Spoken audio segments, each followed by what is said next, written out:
Comrade Govind Pansare हत्या प्रकरणातला संशयित समीर गायकवाडच्या सांगलीतल्या घरातून 23 मोबाईल, एक चाकू आणि काही धार्मिक कागदपत्र सापडली आहेत। सांगली पोलिसांनी घातलेल्या छाप्यात हे साहित्य हस्तगत करण्यात आलंय।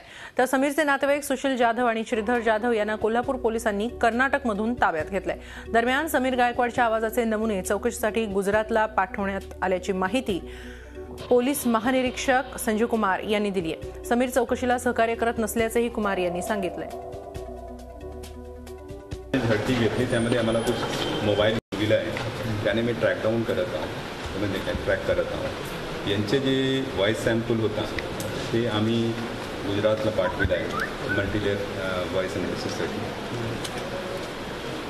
त्यांना जितके कॉपरेट केला पाहिजे आम्हाला, म्हणजे काय ते आरोपीला ते कॉपरेट करत नाही। ते कुछ भी सांगतात तो बोलतात की नाही मजाकमध्ये आहे, हा मजाक, मजाक होण्याची शक्यता कमी आहे। तर त्यासाठी हा टेक्निकल गोष्ट आम्ही करून घेतो। याच संदर्भात अधिक माहिती घेऊया आमचे प्रतिनिधी रवींद्र कांबळे यांच्याकडून। रवींद्र, सहकार्य समीरकडून होत नाही असं पोलीस महानिरीक्षकांनी सांगितलेलं आहे। आजच्या दिवसात हा तपास कुठपर्यंत आलेला आहे? हेमाली, काल कॉम्रेड गोविंद पानसरे यांच्या हत्या प्रकरणातील सांगलीतील समीर गायकवाडला अटक करण्यात आली। तो सध्या कोल्हापूर पोलिसांच्या ताब्यात आहे, मात्र तो कोणत्याही प्रकारचं तपासात सहकार्य करत नाही। SITचे प्रमुख संजू कुमार यांनी ही माहिती दिलेली आहे। त्यामुळे आता पोलिसांनी आता पुण्याच्या सायबर क्राईमच्या पथकाला पाचारण केलेलं आहे। हे पथक कोल्हापूरमध्ये येणार आहे।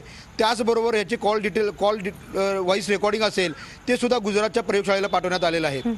हा तपास आता कोल्हापूरचे पोलीस असतील, SIT असतील किंवा सांगलीचे पोलीस असतील, हे तीन पोलीस विभाग वेगवेगळे पथकं तयार करण्यात आलेले आणि हा तपास सुरू आहे। सांगलीतील समीरच्या घरावर छापा घालण्यात आला। या छाप्यामध्ये 23 मोबाईल असतील, एक चाकू, धार्मिक कागदपत्र, त्याचबरोबरीनं त्याचे बँकेचे पासबुक वगैरे जप्त करण्यात आलेला आहे। मात्र तो कोणत्याही प्रकारच्या तपासाला सहकार्य करत नाही। मुळात हा तपासाचा उलगडा हा कॉल डिटेलच्या आधारावर करण्यात आला होता। त्यामुळे आता पोलीस परत आता सायबर क्राईमच्या पोलिसांची सुद्धा मदत घेत आहेत आणि एकंदरीत आता ह्या प्रकरणाचा तपास केला जातोय। दरम्यान 2 जणांना ताब्यात घेतले असल्याची माहिती देण्यात आलेली आहे अधिकृतरित्या।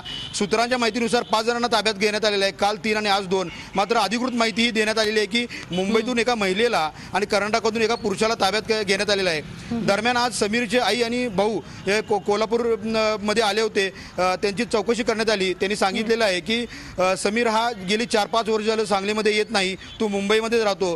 त्यामुळे तो कुठं राहतो, तो काय करतो याची आम्हाला काही माहिती नाही। त्यामुळे एकंदरीतच समीर तपासावर सहकार्य करत नाही। त्यामुळे पोलीस आता वेगवेगळ्या विभागांच्या मार्फत तपास करीत आहेत आणि याच्या मागे कोण आहे, नेमकं हत्या करण्याचं कारण काय आणि समीरची पार्श्वभूमी काय आहे, हे सुद्धा पोलीस आता तपासत आहेत। हेमाली, धन्यवाद रवींद्र, आपण दिलेल्या या सविस्तर माहितीबद्दल। झी 24 तास रहा एक पाऊल पुढे।